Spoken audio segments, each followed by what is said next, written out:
On est parti pour 40 minutes de décryptage de l'actualité. Et j'avais envie de commencer par ce qu'on a abordé dans le journal tout à l'heure avec William Molinier. La délinquance est en hausse, plus 11% pour les tentatives de meurtre, plus 7% pour les violences sexuelles. Les chiffres ont été communiqués par le ministère de l'Intérieur pour le premier semestre et ils sont inquiétants.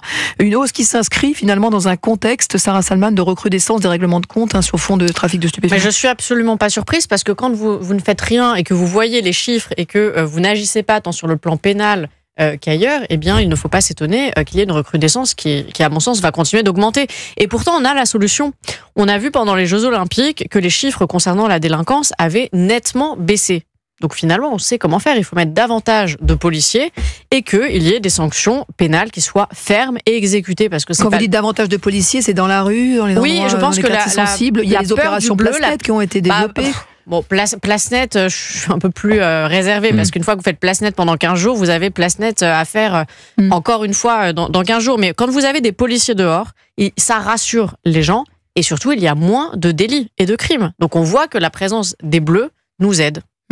Jules Torres, d'accord, pas d'accord ? Ces chiffres-là, c'est finalement un cocktail explosif de il y a plein de raisons autour de cette hausse de la délinquance. Il y a 3 millions, je crois, de crimes et délits chaque année en France. Et quelle est la réponse pénale apportée à ces crimes et délits? Eh bien, les Français disent que la réponse pénale est à 80% trop laxiste, que en effet, il n'y a pas assez de policiers, on donne pas assez de moyens, que il y a des peines de prison qui sont pas exécutées, notamment les peines de prison ferme. Il y a un vrai sujet autour de ça ces dernières semaines. Je prends même pas le sujet du narcotrafic qui est au cœur de tous les règlements de compte qu'on commente ici et là. C'est-à-dire qu'on a à Marseille un enfant de 14 ans qui tue un autre de 15 ans. On a un chauffeur VTC qui se fait tuer par un envoyé de 15 ans. On a un jeune garçon, même un enfant de 5 ans à Rennes. Qui subit 2 balles dans la tête, en pleine tête, et dont le pronostic vital est toujours en danger.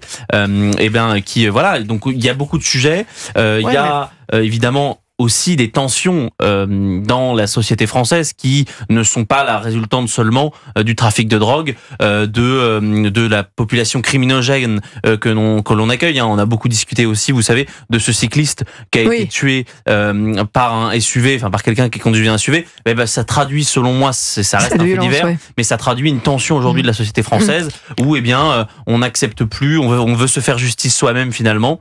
Et donc, voilà, c'est pour ça qu'à la fin, il y a 3 millions de crimes et délits. Alors, il y a les homicides qui baissent quand même de 8%. Et Alain, les 3 départements qui enregistrent les plus fortes hausses sont en Outre-mer, la Guadeloupe, la Guyane et la Mayotte.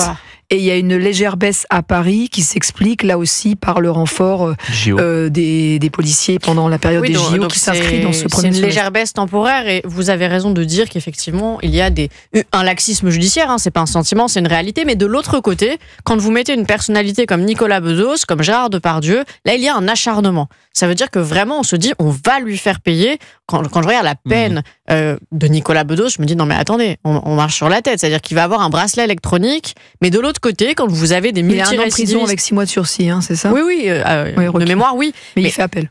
Oui, il a interjeté appel, effectivement. Vous avez raison de dire que c'est pas une condamnation définitive, mais néanmoins, ça en dit très long. Ça veut dire qu'il y a la volonté de se payer Nicolas Bedos. Donc quand la justice veut être ferme, elle sait l'être. Mais il faut pas 2 poids, 2 mesures. C'est pas parce qu'on a une personnalité publique qu'il faut être beaucoup plus sévère. Et je pense que oui, la justice n'est pas assez... elle n'est pas ferme là où elle devrait être ferme.